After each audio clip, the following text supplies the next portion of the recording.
Hello, hi. I'm at LinkedIn conference and in conversation in this room is Nick Clegg with Heather Stewart, and that is Help Stop Brexit. The conversation is we're listening to. So, really, really full room, which Nick Clegg attracts. And if some of you who remember who he was, he's right here in this room speaking. Talking to you live here today is Juliet Lacapilla and listening to Nick Clegg. Thank you.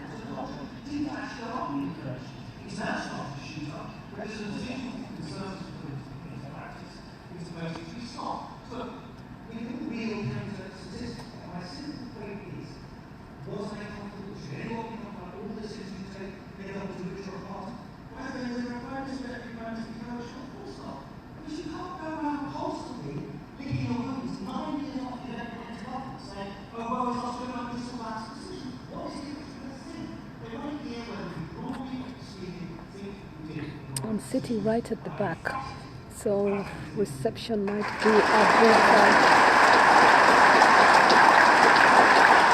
poor.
And the room that I'm in right now is, or the fringe meeting I've attended or I'm attending is Exit from Brexit Campaign Liberal Democrat, where we go from here with Sir Nick Clegg and Tom Briggs, MP.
countless times. For example, the individuals then now, I think that in as much as about this developing a suspicion of political opponent, the only thing I would say, which is essentially, which is, I guess, a source of irony and some sadness, is that he was a very bad Conservative Prime Minister. He was a much worse Conservative Prime Minister than he was trying to hold the ring of coalition. The one thing at the moment, suddenly, the people in Congress, people went utterly pear-shaped. You remember that in the first few months of the Conservative administration, twice in a row, in a matter of a few months, he was hospital, couldn't get the finance bill for the budget through Parliament. He moves to offices, his government can't get its finance bill. It falls. And I think unethinkable in the coalition that you'd be that incompetent not just once, but twice when there being a budget come through. So the great irony, of course, he could never admit it when he was in office, because he couldn't admit to the Rees Moggs or Peter Bowes or the Edison or David Nail or David Taylor. He could never admit that in many ways he was quite adept at being a coalition prime minister. Instead, he had to constantly say to his own troops, I will do what you want me to do if only you catch it. Say to me again, we're trying to get rid of them. And then we got rid of them, so to speak, and it was an absolute disaster. So I sometimes think it would have been so much hindsight, but I wonder sometimes whether he could have done better for himself to embrace the fact that actually he was a pretty sort of subtle and at times skillful coalition prime minister. So I'm denying this. It's as if he was sort of embarrassed by it because his right wing would never accept that announcement. Could you say there's a somewhat useful purpose in that? In that sense, sort of doing what we do together. Let's talk about Brexit. You talked about that campaign, the general election campaign last year, and you talked to lots and lots of Brexit voters. If there is, as you might suggest, a sort of groundswell of community, particularly public views, something to visit, basically like to go out. Why was it a general election, which we were all expecting to be a Brexit, we were all expecting to be a Brexit election, expecting to know something about Brexit? Actually, it didn't feel like that. And you were the one party that very clearly said, we were opposed to seeing Russian stop. There were two parties that said, we'll go ahead with it. And somehow, that really didn't seem to get involved. Well, one of the many things I learned at the hardware in politics is that timing is everything, and the Liberal Party and the Dems will often be plenty in saying stuff early on, getting absolute credit for it, and then having their pioneering role airbrush out of the equation, everyone else says what we said. Confession from the Guardian. And I think this reaction to the week after actually splitting moment on the 23rd of June 2016 is a case in point. I have to say, I felt at the time, because it was a thought last lost it since. I felt at the time it was just too early. It was just too early. You mustn't, of course, on our side, passionate about saying things like this sort of people are passionate about it. The vast majority of British people are so. The vast majority of people in this country, as far as I can, with gross capitalisation, I would say the middle sort of opinion is not wildly enamoured about the European Union. After all, we've been told for 40 years it's all wasteful and expensive and but actually, they don't think it's the most important thing in their lives. They think that kids' education, crime on the streets, and racial interests are far more important. Lots of them were completely nonplussed by this other being asked to make up the lines of concern part for them. And so they kind of went in and got a result, got away from the result. But what everyone found was that it was very divisive and angry, and at times very alarming experience. And so I think emotionally, you shouldn't underestimate that how many months was it after the referendum? Within a year, was it? It was 11 months. I think a lot of people were like, oh, come on, just ask us to go to the ballot box, and that's everybody jumping around. I think there's a real sense of, please, not just now, one way or another, sort it out. There are still lots of people, I think, who have that sort of feeling. I was going to say, why would that be any different to the people? Now,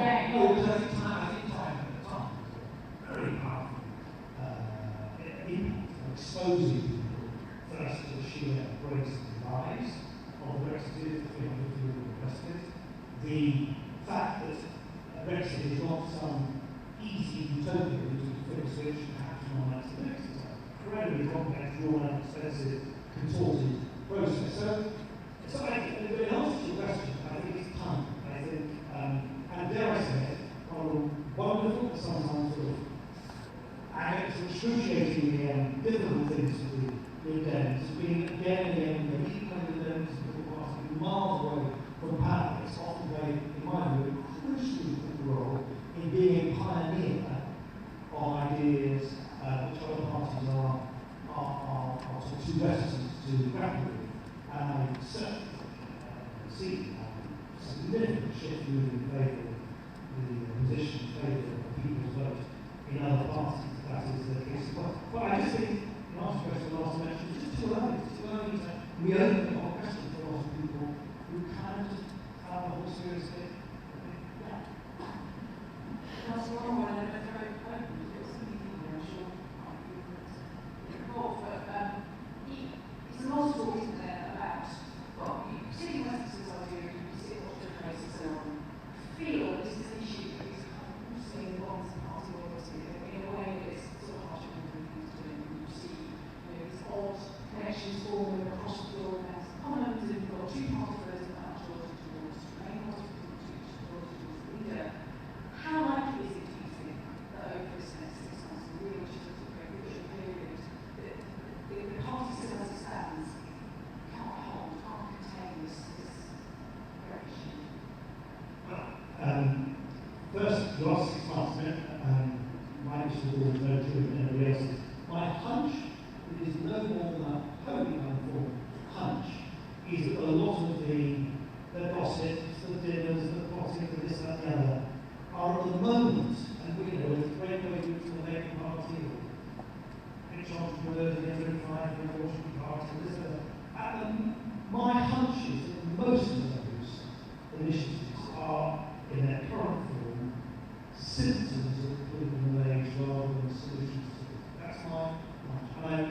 And I think what you tend to get when political systems decay, if our political system is indeed decaying, and we have this profound misalignment between the way the Western system works and the way the political parties line up and fluid opinion in the country, I think what you generally get is a number of false starts, a number of initiatives, things which will shiver before things settle down. If you look back at the SNP, that's a long time actually before it finally crystallised on our head. You look at Macron, people think he sort of emerged because he didn't. There've been really on paralysis in French politics, on a terrible level, over 16 years before he finally got the breakthrough over his house system, which is much more, which assists that kind of breakthrough much more than after. So this is my hunch, I would love to think, I would love to think, I'm a British back on chart over the horizon and say it's all the Brexit after the 9th of March and next year. I don't think he's like that. I think what Liz has said is absolutely right, which is that the Dems have got to place themselves in the centre of that debate, not be sort of unduly territorial, but also say, actually, look, we've got an army, we've got an infrastructure, we've got an identity, we don't need to reinvent the wheel, and it's a good thing to try to open up the boundaries between a political party and a movement, which some of these reforms are pointed towards. But my kind of gut instinct is you're going to get some various false starts before something really moves. Having said all that, do I think British politics will look as it does now in 5, 6, 7 years' time? I personally think it's highly with the whole level of this crisis. Things like British politics look very, very, because it's just so completely out of whack with the country that it purports to represent. I don't think you've ever been brings us to that conversation.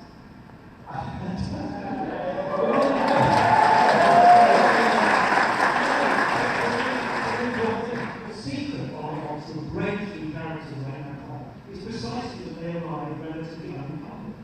And they don't carry baggage with them. So it's like my answer earlier, I never had a shirt responsibility for stuff like that. I thought they were leaving. I really like an immense privilege to get Prime Minister, which is a great honour and privilege to lead this wonderful party 8 years. And you pick up a package. Of course you do. So you can't pretend that it's always a shed-like package and present yourself as sort of a fresh start. So I think it's much, much more likely that new characters will emerge from one or other, or some or all the other parties to lead that process of renewal discussion. But boy, do we need that renewal, because things occur in very, very bad and dangerous ways. One final note I would say is this, and again, you probably know more about this than I do.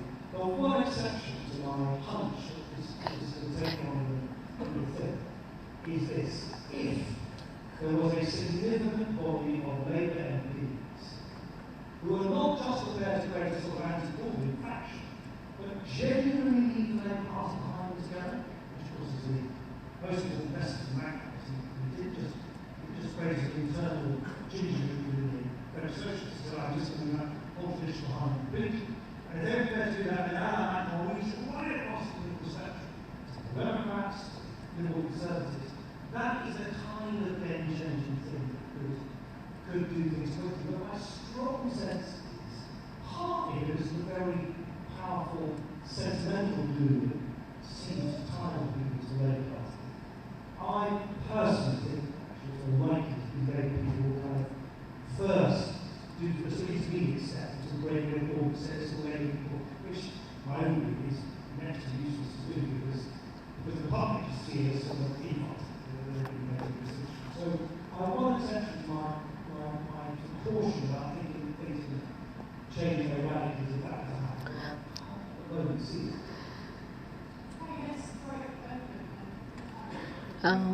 It's questions now, and sorry, I'm sitting right at the back, and it's quite a huge room. So questions. I'm in the session which says exit from Brexit campaign, Labour Democrats, where we go from here with Sir Nick Clegg and Tom Briggs MP. And we've got the conversation being moderated by Heather Stewart.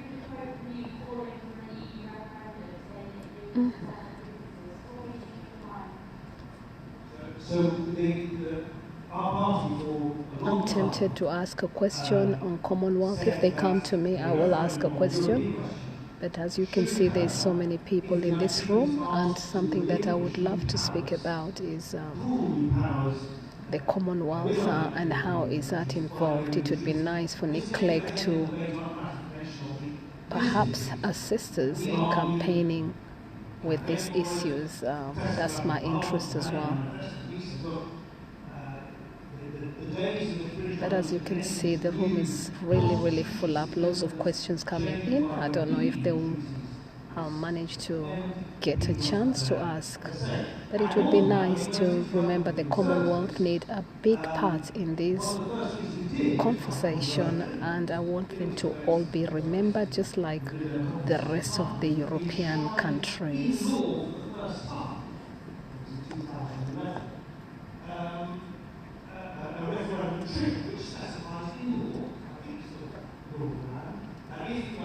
I got to speak to him earlier on, and quietly I mentioned that we need assistance and lots of help.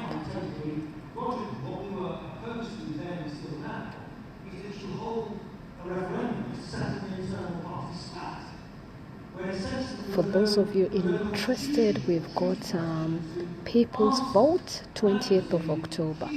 People's Vote, 20th of October. Look out for People's Vote on 20th of October.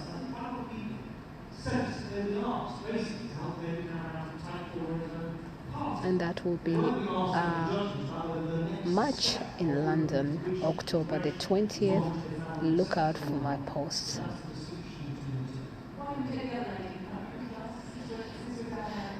Questions are right at the front, so, and I'm at the back, so.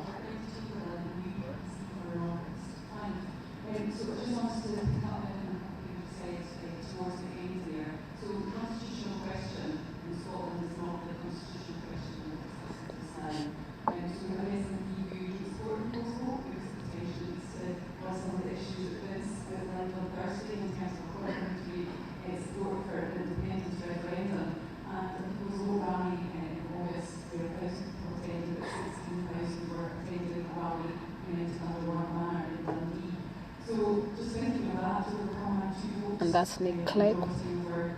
Moderator is Heather Stewart, and they're speaking also about our future. And you can see the board says there, Brexit, Brexit. What we're talking about in our system being the key, does continue on this pathway?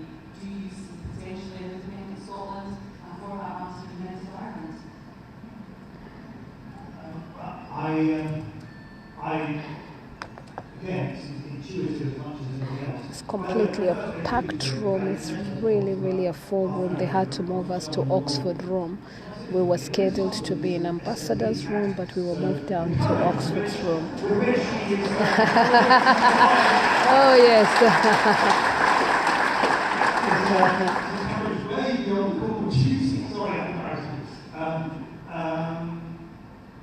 But again, intuitively, I just kind of think, I've always liked this, that if you start unpicking one union, the union of the family nations, the European Union, I do think it has a sort of umbilical link to the union of our own family nations. And I always liked that. How that link happens, how one has a domino effect on the other, I find very difficult to predict. But it's very important to remember that the Conservative Party, historically probably one of the most successful election fighting machines anywhere in the democratic world. Little baby passing us as well. Become an English, in the hands of some Conservatives, English nationalist, rural and suburban party. And for that reason, and you can see it obviously in the appalling analysis people like this couldn't really care what's going on in the politics of Hollywood, is that this I think it's a poisonous term in conservative politics. Away from traditions of one nation. You can criticise it as being a deterministic and so on, but at the end of the day, it was a long, venerable tradition of British politics of trying to seek to hold the family nation together. So one that is increasingly divisive and crucially indifferent towards other parts of the United Kingdom, because they are politically indifferent. It's not their majority lies. And I think that's what's continued. In other words, the Conservatives and some sort of frenzied supporters of the Conservative Party who rightly question us to continue to hold a big hand in British politics. And I do think it's quite a little lawsuits in the case for separatism, which is a creed which I've always felt is whether it's French separatism, Catalan separatism, Scottish separatism, it can be close to all sorts of romanticism. But I always found it an inward and divisive creed, therefore inward one. I do think, nonetheless, that separatism will flourish as long as the sort of separatism of Rees Mogg continues to hold sway in the second part. So it's a good measure that we don't lose our place in London, we lose our own union as well.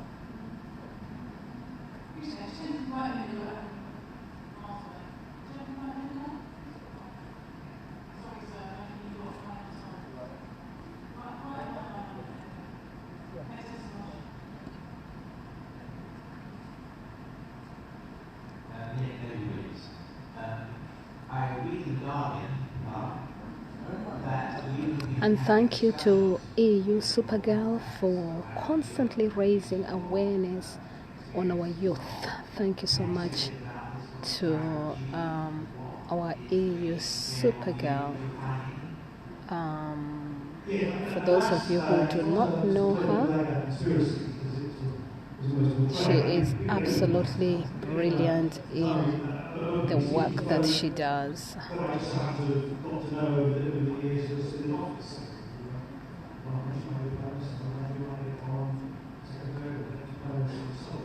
Madalena Kay, she really does a lot of good work, and has also won in the youth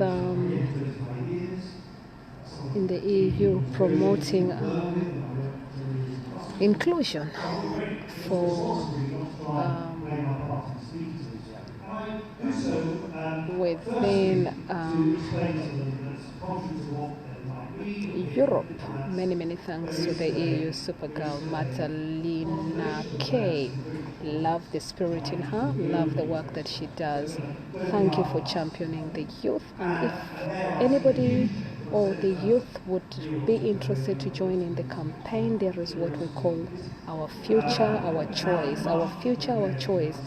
And you can check that in Twitter and you will see Our Future, Our Choice. The youth definitely voted to stay in, and we need to support our youth. Led by Madalena, she has campaigned vigorously to say that our future, our choice. Thank you, Madalena K.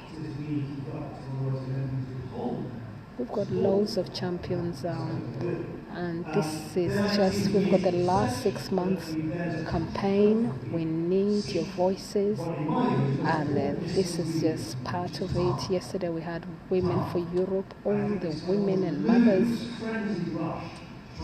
and ladies all saying exit from Brexit. Live here in Brighton conference. I'm in the room here today, decided to enter the room, which is discussing where we go from here. Many people are leading this campaign in the Lib Dem party, and I tell you what, different political party, also the Greens led by Caroline Lucas. You will be hearing, you have always heard from Caroline Lucas, who champions that we need to stay and not exit. Thank you to the Green Party, Caroline Lucas leading from the Green Party. Evidence speaks for itself.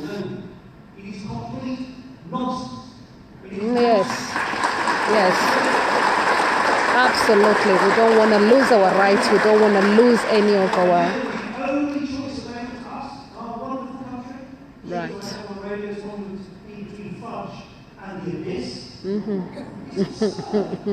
Always find other ways to present political will to do so.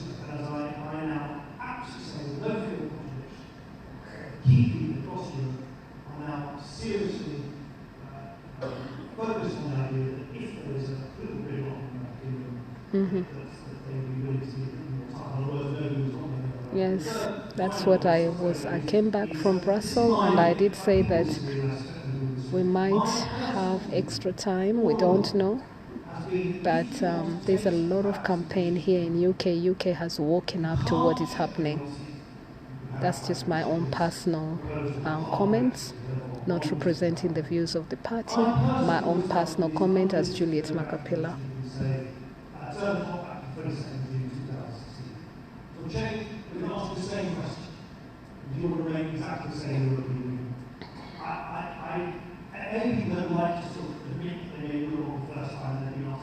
People are waking up to what it really means for the UK to come out of the EU. So we really need to wake up.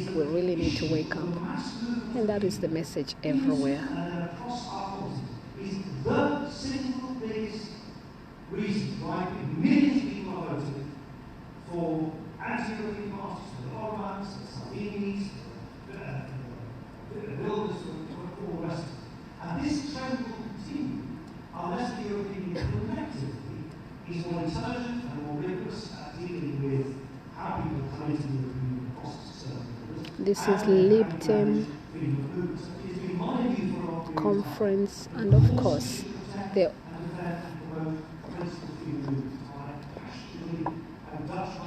autumn conference, which is being held between the 15th and the 18th of September 2018. I'm right in there hearing, and any messages you hear me talk about.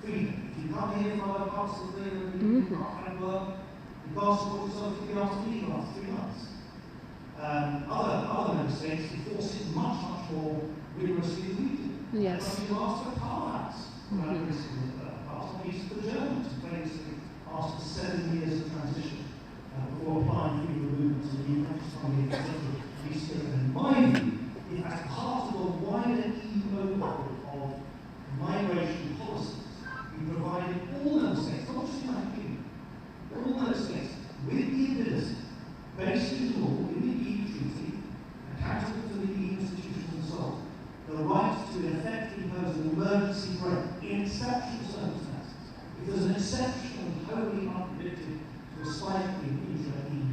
immigration. I think that will go somewhere. It will satisfy the problem, it will satisfy. It'll actually be smart. But I think a lot of middle ground British voters will say, well, there is something to change over the last 2 years since I last voted on this. Some of the things that I'm worried about aren't being addressed collectively in the European Union. I think that's a better way of trying to secure what we would need in a people's vote. It's not just a way to sit victory. We need a something victory. If you don't get something victory on the way, it's going to get all the more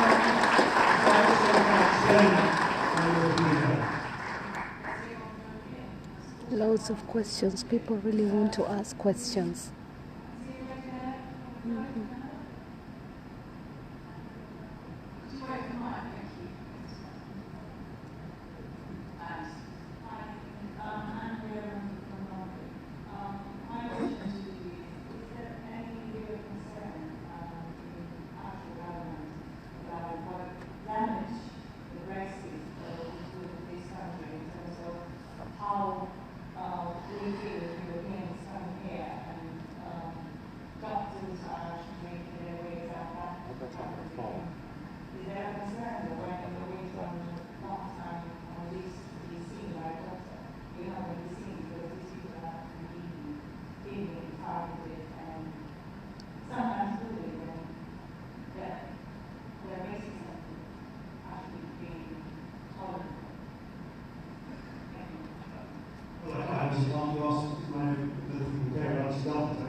This current government.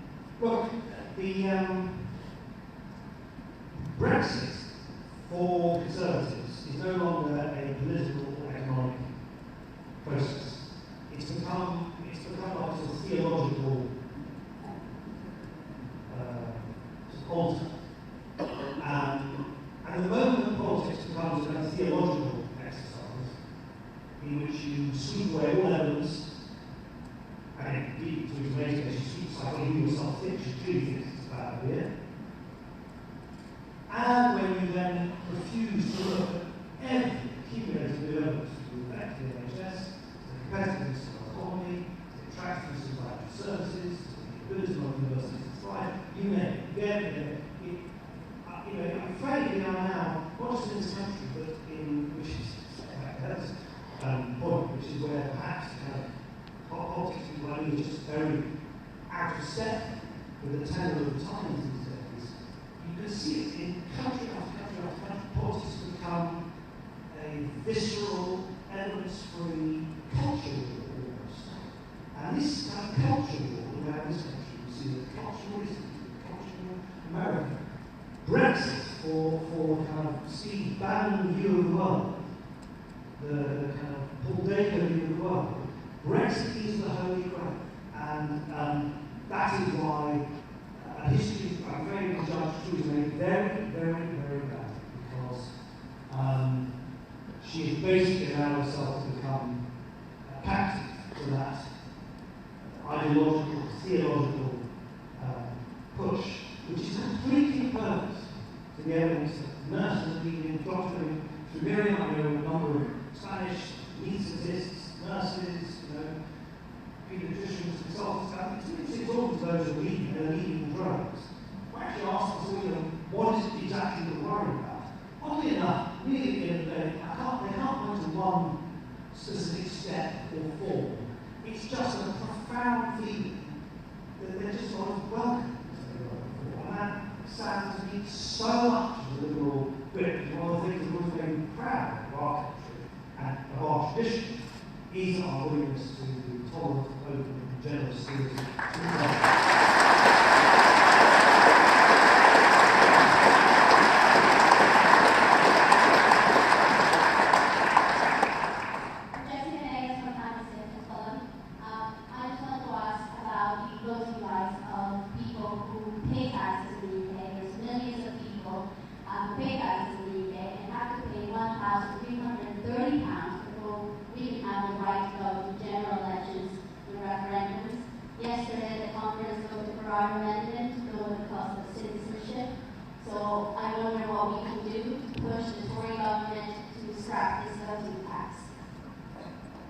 Well, I don't want to repeat what I said earlier.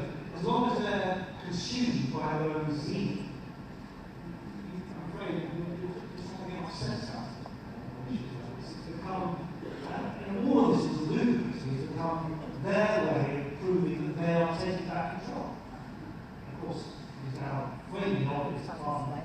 gaining control over the forces that affect our lives. Brexit is weakening our ability to exercise control, weakening our ability to take control of climate change, over crime, and so they end up with these silly things like asking you, or my mum, or my wife to pay a ludicrous amount of money to exercise your rights to live here, vote here, pay taxes and produce wealth. This madness will end at some point. Of course it will. Okay, well, but I'm afraid the specific policy you mentioned, or indeed the example made from Bobby said, is just part of a panoply of evidence of a little culture which has turned in on itself and has turned inwards and away from tolerance, compassion, common sense, evidence. The storm will pass eventually. We must be at the forefront of making sure it does so. But I think until it does, they're going to continue to do these deeply liberal things to all of us. One, two more? Sorry, I'm trying to. I'm going to go back to people. Sorry, I'm getting exercise there, aren't you?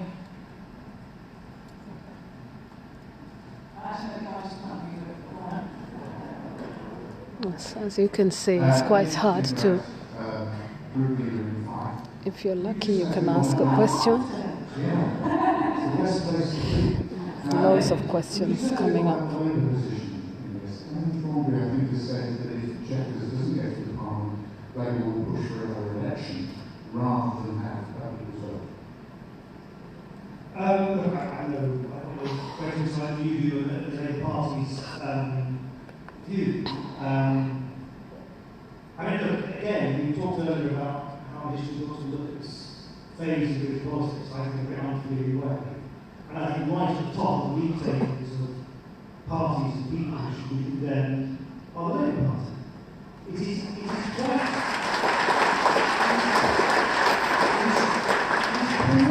extraordinary that a party that sanctimoniously lambasted us for half a decade because of our sincere attempts to try and basically to clear up a lot of the problems which they presided over in the first place. They're the foot soldiers of a Tory, regressive Brexit. It just beggars belief that people dare call themselves progressive. You can see Nick Clegg clearly states that Labour was right wing, and we were trying to clear their mess as well. He mentions it there. Look at the last Labour manifesto. They're a deeply conservative movement. They say nothing about radical political and constitutional change. They have no intention of actually rewiring the way that power is administered in our cracked out democracy. The centrepiece, I'm sorry to raise this issue, university funding, the centrepiece of their last manifesto was a massive transfer of taxpayer wealth from many people who have Beach University to those who do, and it was completely silent on the very poorest, completely silent. And on top of that, because he's a very old-fashioned 1970s Euro-socialist who regards the European Union as a sort of club for big business, he's been going along and providing support to Theresa May. And the extraordinary thing is, this government is so rubbish. A half-decent opposition party, not only be 20% ahead, I reckon a half-decent opposition party could destroy this government in a week. And what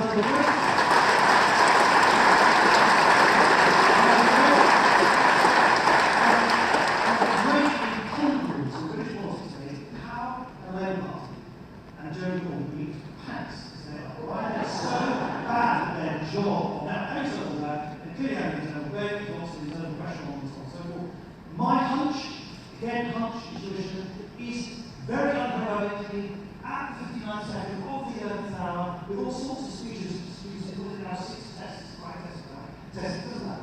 They'll eventually find some way of explaining why they would vote against the government. And that is tremendously important without Labour MPs doing so. And some great and brave Labour MPs, this resolution for the Republic, will take a lot of factors in the Labour Party at the moment to make that case. I think they will eventually win that case. And just as we suggest mentioned that also there's a remorseless logic in favour of giving not themselves, the political class, but the people, the final say in what we do on Brexit. What's your own party been able to make more headway in poetry? As you said, over plans and I think it is probably if you walloped as hard as we were in the 2015 general election, and you are so reduced in size in Parliament, remains, notwithstanding its flaws, the sort of bareness of British politics, then it just becomes a lot harder to get your voice heard. But look, these things go, they go in these ever politics, so innovations. Way back in my Tuesday, I think if you look at the kind of things that are being debated here this week, whether it's on inheritance tax, on land tax, whether it's on reforms to the way the party works, I'm hugely encouraged because I think a little bit back after 2015, quite sort of boxer with this sort of KO. I think bluntly as a party we were a bit kind of sliding around the canvas here, sort of, a bit dizzy with the motion of the sea. Yeah, well, it's a hell of a body.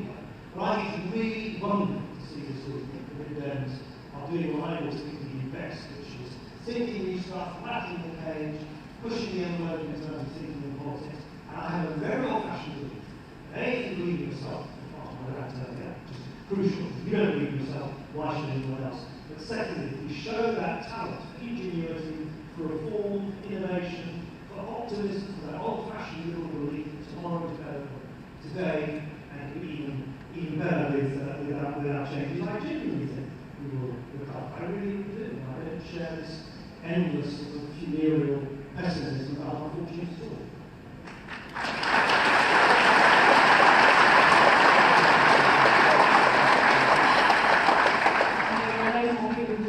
To get in, but I think at 1:58 on that point, so maybe we should probably end. Tom, do you want to? I was going to say thanks to Nick, and that sense you might be happy to say thanks to Nick. Would you?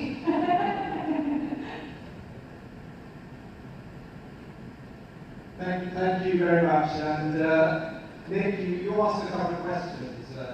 That is Tom Brick, who we started with. We started off with Nick being introduced by being brought in by Tom Briggs.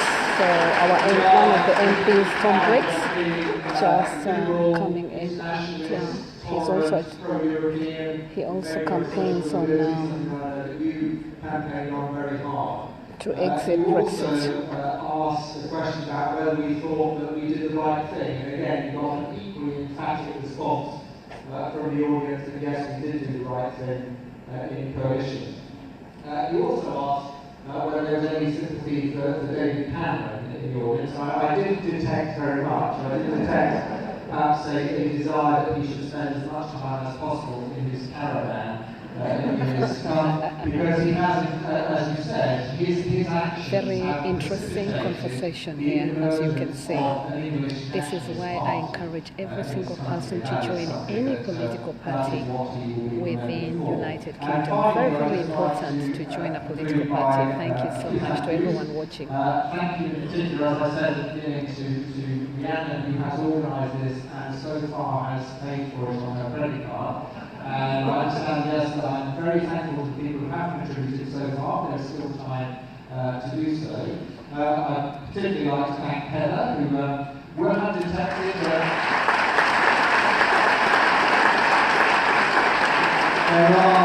are indeed many Guardian readers in the audience, and they do read the Guardian columns quite carefully and have some strong views on that. Thank you for coming into, in some respects, the lines there.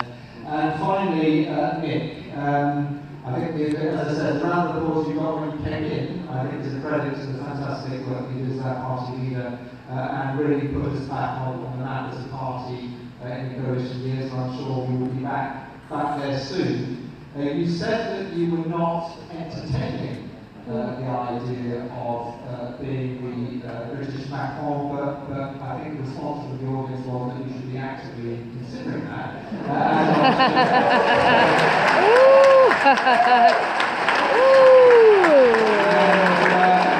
I would just like to finish by, again, asking everyone here you to go and redouble your efforts in the next 193 days. We've got 193 days. A people's vote, secure a final say So, on the deal, and then have People's vote coming up 20th of October. People's vote coming up on 20th of October. As we all stand up and thank Sir Nick Clegg. This is what you see in conference. I appreciate everyone that has joined in online. All the friends, Susie, Betty, Alison Davis, Honorable Joshua Oletai from Kenya, Mark Roberts, Duncan, Buchanan, thank you so much for coming in. And of course, Chukwu Edu, all the way in Nigeria, watching. Omondi Jakano, Hind Kinish, good to see you as usual. Omondi Jakano, thank you for your comment. Teddy Ayo, of course, watching as well. Amos Bugo, all the way from Kenya, thank you for coming in. Maneli Holly, Victoria Violet, Rosemary, and of course our EU super girl has been watching, Madalena K.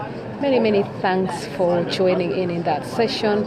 Francis Mendy, who is also a Lib Dem, thank you for coming in. Jerry Lloyd, Venera Tabakin, Mati Kaba, Lorraine K. Johnson, Peter Kagasha from Kenya, Kimtai Kirui, Kisa Jr. all the way in Kenya as well, joining in. American people as well, thank you so much from USA for watching all the way. All my fans, Lani Darhan, Honorable Dominic Mangere from Kenya, Michael Karaoke all the way in Coventry, Ezekiel Mutua from Kenya, Susan watching from Manchester, thank you for joining in. Wanjiko Mary, Fiona White, thank you for joining in. Mark in Kisip, and of course Chief Richmond. I wait to see you on October the 19th, where we're going to be in Parliament. So many thanks for joining in.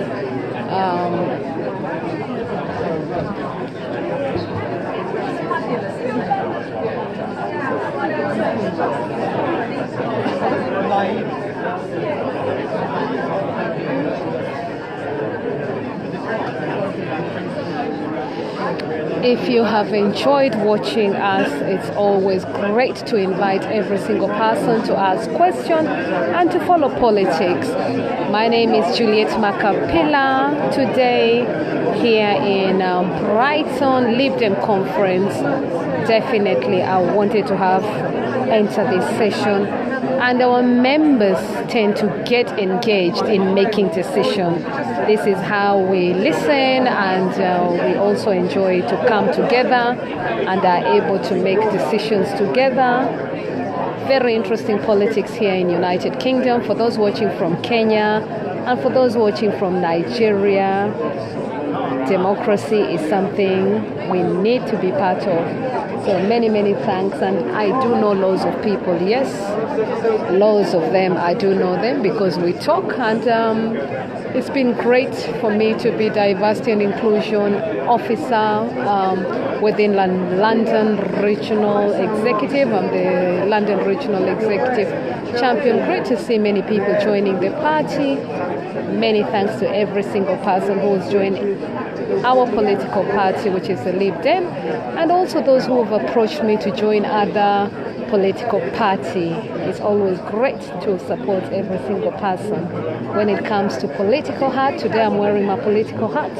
So yes, I am quite competent that we are going to exit, and I hope British people and people will join in into the people's vote.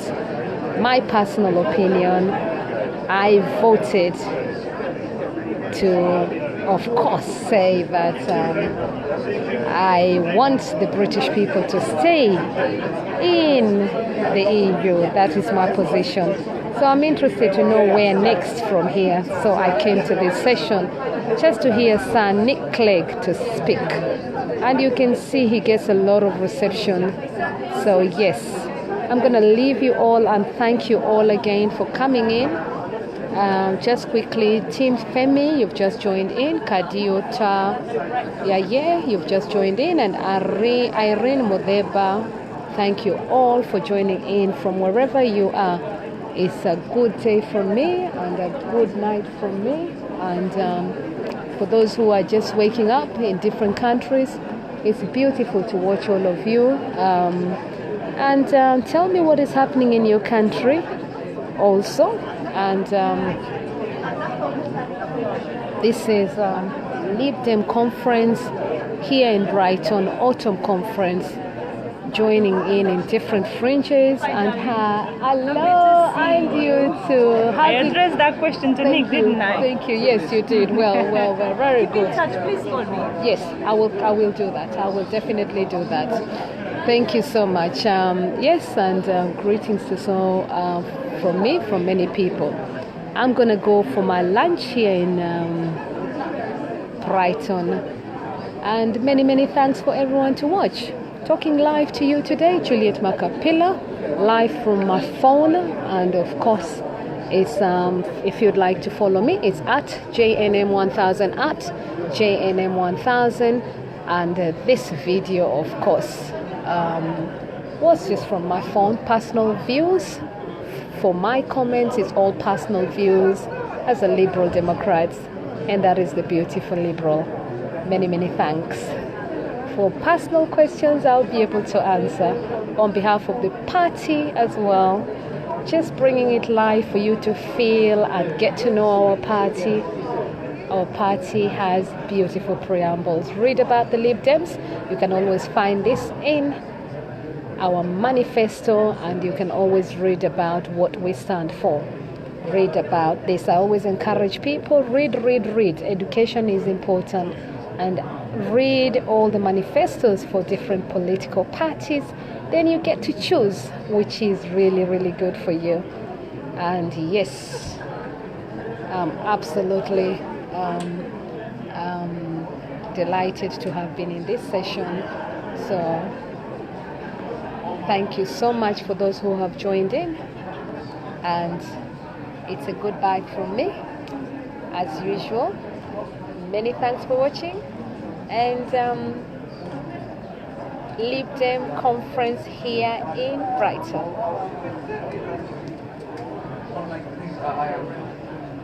Some people commented about Nick Clegg. I can see, yes. I can see that some people commented about Nick Clegg, yes. Yes, different opinions come from different people, but this is it. We are on the last 193 days before a decision, before the announcement, before a decision is finally, we are out. So 193 days left here in UK. So what is it going to be like? We are looking at what the direction of the country. There is the EU Supergirl. Here she is, EU Supergirl. She champions the young people and the youth. She's right down there, EU Supergirl. Thank you so much for the work that you've been doing, both with Femi and especially for our young people and the youth, our future, she will say, and she champions that. On behalf of the UK Africa Diaspora Forum, of course, we champion that Africans should not be left behind as well, and all African states need to think about how Brexit matters will impact on our economy right here today. And remember, London is a global capital city, so we need to be thinking about these issues seriously. We need to be thinking, how will this affect our economy? Will this have big impact in our economy? Different stories coming in. In my own personal view again, I do say that from my personal view, if we come out of the EU, I believe we're going to be worse off, because the diaspora who lives in the United Kingdom will have less money to send back to their hometowns. So we need to really think about the remittance that comes into our countries, because if the pound did go down, we would have serious issues and implications within the diaspora. So I request that people need to think about this really, really seriously. So you can see the EU. I've got one of that as well. So many people ask me, where is my hat? Those hats are made by a lady, and it is from Bath. So in my personal view, again, implications, if the pound would go down, I believe that our African nations would suffer, because for those of us who sent money back home, social inequality is something that I'm very much interested with. So the room is going half and people are running to the next session. Donald Igwebo, many thanks for joining in. And Timo Okelo, you missed the session, but you can watch it. I'll post this live so you can watch it. So my personal views, you can always watch my personal views and what I stand for when it comes to issues of these Brexit matters. And I have done a lot of clips about these issues. So you can always have a look. And if you Google or even check YouTube, you will see my personal views of what my personal opinion is on the views of Brexit issues. So talking live to you again is Juliet Makapila, and many thanks for watching. Have a good afternoon. Let me run to have my lunch, and of course I'm going to be speaking. I'm going to be asking more questions, and especially when it comes to Commonwealth, what are we doing? What is the impact of those countries? I want to know that Africa will not be affected, and of course we know very well it will be affected, but we need to listen and we need to make sure that matters that are affecting us here in UK are taken very seriously, even within our community. That is why I'm constantly saying to you, our BME community needs to get more involved in our economy and building the nations here in United Kingdom. Once again, it's a good bye from me. Until later. Bye for now. Ole TJ, thank you for joining in. Speak soon. Bye-bye. Juliet Makapila, thank you. You can ask me questions. Yes, I'm on telephone. My telephone number is, if you're calling me internationally, it's +4477 423 84052, +4477 423 84052. But I prefer text, and always wait for me, and I'll always get back to you. If you're calling me from London, it's 077 423 84052. And also an email would be good, but you can also find my details at JNM1000, at JNM1000. Until we speak again, we'll catch up soon. Many thanks. Bye-bye.